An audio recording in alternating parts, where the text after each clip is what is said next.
जय श्री राम, जय श्री राम। कई संख्या करते हैं मुक्ति किसकी होती है।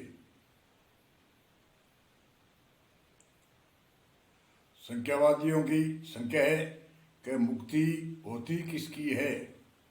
शरीर की मुक्ति नहीं होती, सूक्ष्म शरीर की मुक्ति नहीं होती, कारण शरीर आदि शरीर बताए हैं। इनमें मुक्ति किसकी होती है तो संतों की एक बड़ा विशाल यति है, एक हरिराम जी की यति है। नई मुक्ति नेड़ी बसे, नई मुक्ति है दूर, नई मुक्ति नेड़ी बसे, नई मुक्ति है दूर, तू तो मुक्त स्वरूप है सदा ज्ञान भरे पूर। तू मुक्त स्वरूप है, इसलिए मुक्ति होती है। जीव की मुक्ति होती है। जीव अल्पज्ञ है, अज्ञान है, अविद है, त्रिविद है, नानापना है जीव की। और एक संत और संबोधन करते हैं, चलो मना सते संग करा, कटे कर्म गा जाल, मुक्ति होवे इस जीव की, जाए मिले चेतन सुन। इस जीव की मुक्ति हुए और चेतन सुन में जागे समाज जावे। अलग अलग हमारे सनातन धर्म में कई 5 सिद्धांत है। द्वैतवाद, अद्वैतवाद, द्वैताद्वैत, शुद्धाद्वैत और वशिष्ठाद्वैत।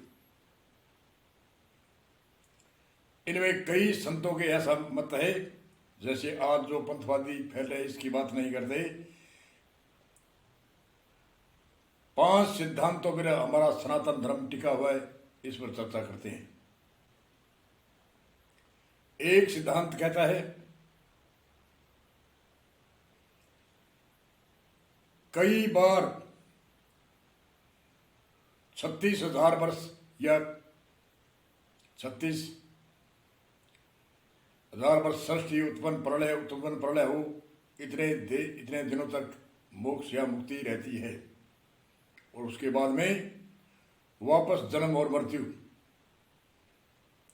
और एक सिद्धांत कहता है ब्रह्म में लय यानी जीव भाव निवृत्त हुआ, अज्ञान अविद्या आदि अल्पज्ञपना आदि आदि ये निवृत्त हुआ।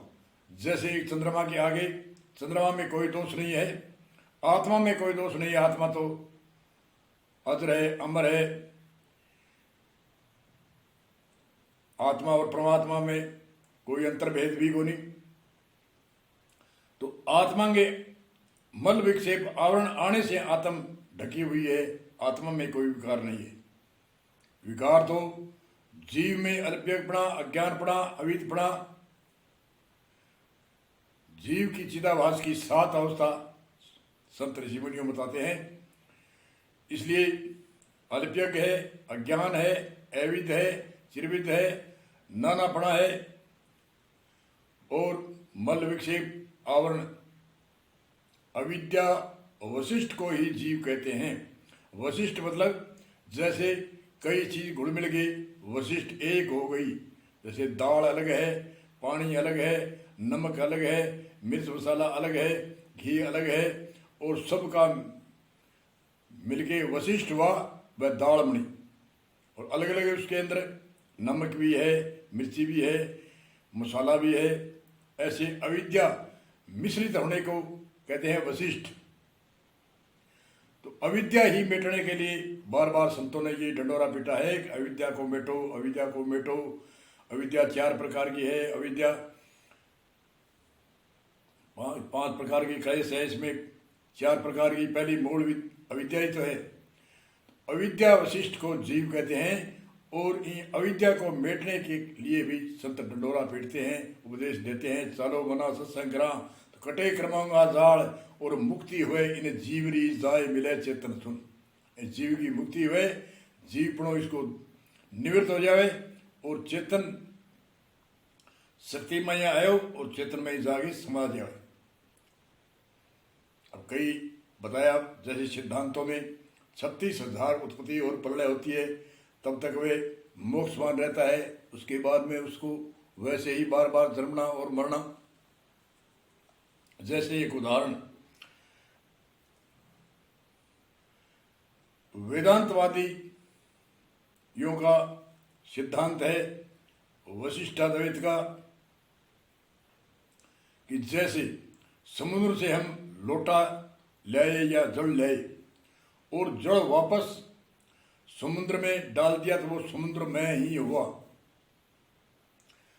और एक मत संप्रदाय है जो 36,000 वर्ग प्रलय और सृष्टि इतने तक मोक्षमान मुक्तिमान रहता है। उसका कहना है वह ब्रह्म में लय नहीं होता, वो थोड़ा साइड में रहता है। जैसे एक लोटा गड़वा है, उस परमात्मा की शक्ति विशेषण है उसके पास में रहता है, इर्द गिर्द में रहता है।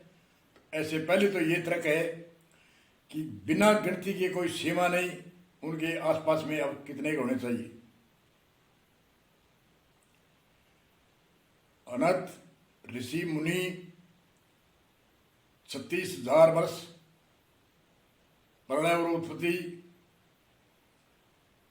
के लिए इतने समय के लिए मोक्षवान मुक्तवान हुए और वो दूर रहते हैं, उस ब्रह्म में लय नहीं होते।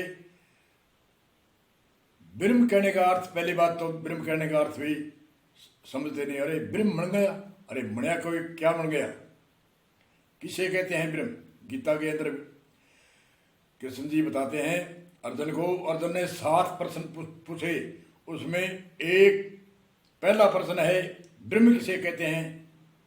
कृष्ण कहते हैं सच्चित घन आनंद को ब्रह्म कहते हैं। परमात्मा सत्य है, चित्त है, खुद समय चेतन है, जिसका कोई थाग नहीं, सीमा नहीं, और आनंद है वो उसका कोई अथाग नहीं। घन रूप है, जैसे ठसाठस रूप है। घन कहते हैं आकाश को, आकाश कहीं ऐसी जगह खाली नहीं होती जहाँ आकाश व्यापक न हो। और दूसरा घन का अर्थ है ठसाठस है, जैसे एरण घन होता है वो ठसाठस होता है, बाढ़ भर भी छेद नहीं जहाँ परमात्मा, जहाँ ब्रह्म व्यापक न हो। और कहते हैं अरे ब्रह्म, वो ब्रह्म है, ब्रह्म तो कुछ है ही नहीं। ऐसी भाषा आजकल के यहाँ जो अपने आप को विद्वान मानते हैं वो कहते हैं ब्रह्म परमात्मा। अनेक संतों ने उदाहरण दिए है, एक पार ब्रह्म और रूप चतुर्भुज। एक पार ब्रह्म परमात्मा है, एक पार ब्रह्म की 4 सत्ता है, ब्रह्मा होके उत्पत्ति करता है और वेद रचता है। वेद का अर्थ है हमारे में, वेद कोई किताब के परिंदे को अकेले को नहीं कहते, वेद कहते हैं स्मृति को, समझ को, जो हमारे समझ में आता है, उस शक्ति का नाम ही वेद है। हमारे शरीर के अंदर ही ऋषि मुनियों ने अलग अलग स्थान वेदों के बताए हैं। अलग अलग जो अक्षर बाहर निकले हैं वह अक्षर अंदर भी है। बाहर जो वेद को, कागज को परिंदा है उसको नहीं कहते। पहले वेद वाणी किसी ऋषि मुनि के हृदय से ही आकर के आवाज आई और उसने पेन से लिखा या कोई भी वस्तु से लिखा, कागज के परिंदे में लिखा, या पुराने समय में कागज नहीं होते, पत्र में लिखते थे, बेलपत्रों में लिखते थे, कैसे भी लिखते थे। कहने का अर्थ है ब्रह्मा हो एक पार ब्रह्म, रूप चतुर्धर लीला करते विहार। 4 प्रकार से परमात्मा की शक्ति काम करती है। ऐसे तो परमात्मा अंत शक्तिमान है, कोई सर्व शक्तिमान है, कोई शक्ति की कोई सीमा नहीं है। परंतु विशेषण संतों ने बताया है रचना के आधार पर भी रचना कैसे होती है। ब्रह्मा होके वेद प्रकट करे रचा सकल संसार, और विष्णु होके विश्व को पाले और धर्म हित लेवे अवतार। तो कई कहते हैं अरे अवतार, अवतार तो ऊपर से उतरता है, वो उसको कहते हैं ऊपर से उतरता नहीं, जो साकार शरीर से प्रकट होता है उसको कहते हैं अवतरण। हम मनुष्य अवतार हैं और ऋषि महान योगेश्वर कृष्ण जी आदि महान पुरुष, रामचंद्र जी महान पुरुष। अवतार का अर्थ होता है साकार शरीर धारण करना। हम मनुष्य अवतार है, कोई पशु अवतार है, कोई पक्षी अवतार है। अवतार का अर्थ है साकार शरीर, जो धारण करता है उसको साकार शरीर। अवतार वो शक्ति है, वो महान शक्ति है, उसको हमें महान पुरुष की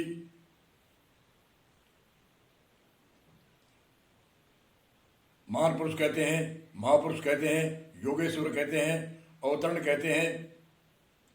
तो परमात्मा की ब्रह्मा होके वेद प्रकट कर रचा सकल संसार, और विष्णु होके विश्व न पाले परमात्मा की शक्ति है, सारे संसार के विश्व के जीव जंतुओं का पालन करते हैं, उस शक्ति को कहते हैं विष्णु। और रुद्र शक्ति तो जो रुद्र होए दुष्ट रुड़ावे प्रलय करे सार, दुष्टों का संहार, जो हमारे काम क्रोध लोभ मोह अहंकार आदि इनका संहार करते हैं, और जो संहार करने की शक्ति का नाम ही रुद्र है।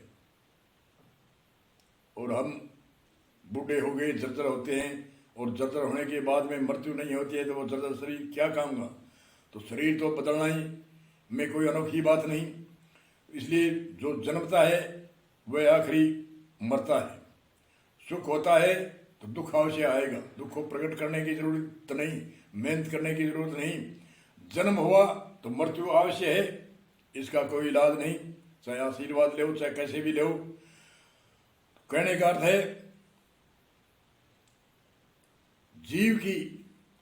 जीव जो अल्पज्ञ है, अज्ञान है, अविद है, त्रिविद है, इनकी मुक्ति होती है, इनका जीवपना समाप्त होता है, इनकी दोष निवृत्ति होती है, ये पर्दा हटता है, तो आत्म साक्षात्कार होता है। आत्मा में कोई मल विक्षेप आवरण नहीं है। इसमें आवरण आने के कारण, ये ढकने के कारण, अविद्या भूल होने के कारण, अविद्या भूल अविद चिरविद आदि आदि होने के कारण आत्मा अन्नात्मा है, इसमें आत्म है, आत्मा है, आत्म है। और वो 5 कोष के पर्दे से, अज्ञान के पर्दे से, अविद्या के पर्दे से, भूल आदि आदि के अनेक दोषों से ये हमें उसका मालूम नहीं होता, उसको हमने जानने की चेष्टा नहीं करी। जैसे चंद्रमा में कोई दोष नहीं, उसमें बादल आया, इसमें धुआं आया, तो धुएं का दोष है, बादल का दोष है, चंद्रमा का कोई दोष नहीं। ऐसे आत्मा में कोई दोष नहीं।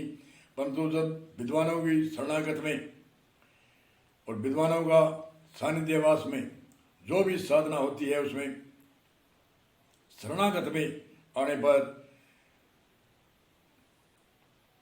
आत्म साक्षात्कार होता है, जीव भाव की निवृत्ति होती है, इसलिए जीव की मुक्ति होती है। चलो मना सत्संग करा कटे क्रमांगा जा, और मुक्ति हुए इन जीव की, और जाय मिले चेतन सुन।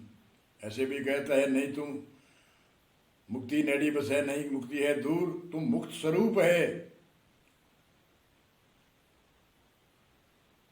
हरिराम जी की यति है, नहीं मुक्ति नेड़ी बस है, नहीं मुक्ति है दूर, तू तो मुक्त स्वरूप है, सदा ज्ञान भरे पूर।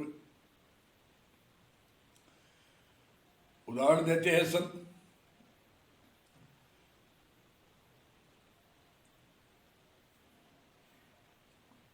शेर का उदाहरण देते हैं। शेर कोई भेड़ों के ग्वाले के साथ में बच्चा मिल गया और वो घास खाने लग गया, ऐसी चर्चा जो आस्थावान है लगभग सुनते हैं। भेड़ के साथ में एक शेर का बच्चा आया, तो भेड़ों के साथ में वो घास, भेड़ खाती थी, उसको घास खाना शुरू कर दिया। और एक सिंह आया, उसने देखा, रे जो हमारा खाज है इसके साथ में मेरा मित्र घूम रहा है और उसको खाता नहीं है, तो उसने भूल्यो जीव जगत भेड़ संग केरी रूप बुलायो, सिंह सतु गुरु उपदेश दियो तबे आप रूप बोल खायो। ये संतों की एक यति है, और ये तो एक दृष्टांत है। और सिद्धांत प्रकट आए तो यही सिद्धांत है कि शेर होते हुए भी अपने आप को भेड़ के समान मान लिया। और जैसे यूं माया बस भूलो साई, बंधो कीर मरकट की नाई। मरकट जैसे बंदर होता है, बंदर वो पकड़ने वाले क्या करते हैं, वो छोटे छोटे मूंगे, मंगलिए या मटके छोटे छोटे वो ला करके उसमें चने डाल देते हैं, और वो बंदर आता है और दोनों मुट्ठी भरता है। तो दोनों मुट्ठी, पहले तो वो मुट्ठी हाथ घाल लेता है और धोबा भरता है, वह धोबा दोनों मुट्ठी निकलती नहीं है और भयभीत होता है कि मुझे इसके अंदर से किसी ने पकड़ लिया। यही हमारे साथ में हो रहा है। और क्या है, मुक्ति होए इन्हें जीवरी जाए मिले चेतन सुन। अलग अलग संतों ने दृष्टांत दिए हैं। क्या लोहे का दृष्टांत दिए है। लोहा क्रम का कीट है, पलटे पार्श संग भिड़ता ही कंचन हवे। भिड़ता ही पार्श के संग लोग रगड़ लागता ही लो कंचन श्रवण हो जावे। और लोग अंदर चार ओगण हाथ देखने को खाड़ हो और कठोर बड़ो तगड़ो हो, घना सुन लंबो हो बदो, और मूल्य में 10 रुपया तोड़ो और पानी के सारे लागते हैं जर ए चार ओगण हाथ लोग अंदर है। और स्वर्ण सोनो मंडेंगे मनता ही काले से तो पीड़ो सुंदर हो गयो और कठोर छू मुलायम। सोनी है इसका छोटी सी थोड़ी हुई है, उससे वो गहना घटते हैं और बताते हैं और बदता है आसानी से सोना मंडने के बाद में। और मूल्यवान भी हुआ 50-60 हज़ार रुपये तोड़ो और 100 साल पानी में रहे तभी भी उसके जर नहीं आता। ये चार ओगण थे। ऐसे ही जीव के चार दोष है, इसलिए जीव कहते हैं इसको। जब तक दोष रहते हैं तब तक जीव ऐसत जड कलेश और द्वैत, और ये निवृत्त हुए और परमात्मा के ब्रह्म के चार गुण विशेषण है। सत्य है, चित्त है, आनंद है, अद्वैत है। ये चारों विशेषण आ गए और चार जो जीव में दोष, जीव पड़ेगा जो दोष की वर्ती थी वह निवृत्त हुई। और निवृत्त होने के बाद में वही सोना, पीतल है, सोना है, उसके काट लगेगा और उसको सफाई करे तो चमक कोई बाहर से नहीं आती, चमक तो अंदर है। सिर्फ हमारे भूल है कि ये मैला लगा है तो हम चमकाते हैं, तो चमक कोई बाहर से नहीं आती, चमक अंदर भी है और अंदर से चमक पैदा होती है। इसलिए हमारे ज्ञान अंदर है। परमात्मा सर्वव्यापक है, कण कण में व्यापक है। जब परमात्मा का आत्म ज्ञान या आत्म साक्षात करना हो तो इस मनुष्य शरीर के अंदर ही होगा, बाहर नहीं होगा। इसलिए संतों ने कहा है, बाहर क्या ढूंढे भाई, सुन सहज से आशा छूटी चितमन भया उदासा। सुन सहज से आशा छूटी चितमन भया उदासा। अब धरूं ध्यान में कैसा, मैं ध्यान कैसा धरूं? वो चेतन सुन ही, अखे सुन ही, सुन शायर की आशा छूटी चितवन भया उदासा। और सुरत नृत्य हेर गे हारी। बीच चेतन सुन मैया, अखे सुन मैया अलग हो। अब सुरत नृत्य, सुरत कहे कानों की वर्ती को, नृत्य कहते हैं दृष्टि को। अब कानों से सुना और दृष्टि से देखने के लिए कहीं कभी तीर्थों में गया, कभी 68 तीर्थों में गया, कभी 4 धाम में गया, अनेक जगह घूमता रहा, फिरता रहा। तो सुन शहर से आशा छूटी चितमन भया उदासा। और सुरत नृत्य हेर गे हारी। और चितमन सुरत नृत्य हार कर हेर कर हारी, थकत भया घर पासा। थकत के पास में, घर पास में हो और गोता खाने मारे गई। जैसे असलाम जी का भी एक भजन है, ढूंढ लिया सखी जल थर सारा, मिला नहीं मेरा प्रीतम प्यारा। दूसरी यति में गए, क्यों भटकी सखी घर पिया तेरे, खोल घूंघट। क्यों भटकी? आई भाषा वर्णना जी एक यति में है कि साध भाई धरूं ध्यान में कैसा, और किसने भजूं तजूं में किसको, और मचा अचंबा है ऐसा ऐसा अचंबा मचा है। अब मैं भजूं कि नहीं और तजूं कि नहीं।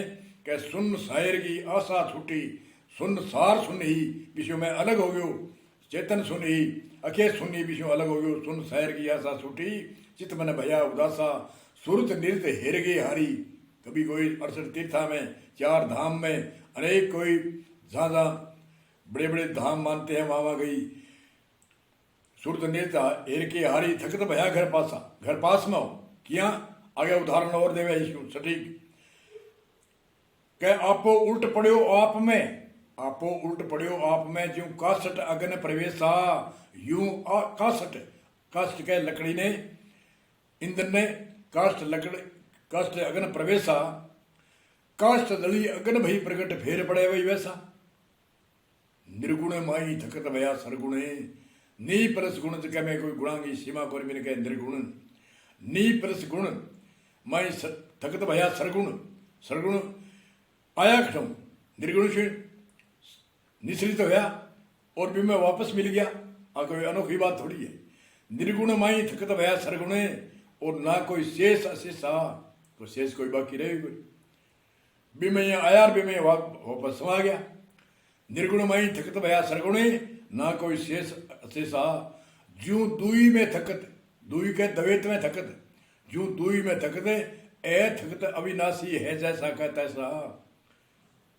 ज्यों दुई में थकत ए थकत अविनाशी, दुई में है थकत, दवेत है भी में थकत है। ज्यों दुई में थकत है, दुई में थकत ए थकत अविनाशी, परमात्मा है वो ए थकत है, अविनाशी है जैसा का तैसा, घटा बेटा को नहीं। और आगे कहे एको एक रया भरपूरा अनभय भया हुलासा। मैं एको एक रया भरपूर, अनभय, अनभय मैंने ज्ञान हो, अनभय भया उल्लास, उल्लास क्या खुशी होगी बड़ी तकड़ी। पहली के कहो, पहली यति में कहो सुरत साध भाई धरूं ध्यान में कैसा, किसको भजूं तजूं मैं किसको मचा अचंबा ऐसा। क्या सुन शायर की आशा छूटी चितमन भया उदासा, बढ़त उदास हो, बढ़त गयो चितमन भया उदासा। हटके के एको एक रया भरपूरा और अनमय भया हुलासा, अनमय उल्लास क्या खुशी है, मैं आनंदमय हो गयो, मैं खुशीमय हो गयो। अनमय भया उल्लासा कह बना ना सुनो भाई साधो, करते ए करता नहीं लेसा। न तो परमात्मा करता है और न ए करता है उसको भोगना होता है, और ए करता है इसलिए उसकी शक्ति से ऑटोमेटिक प्रकट होता है, संसार प्रकट होता है और विलय होता है।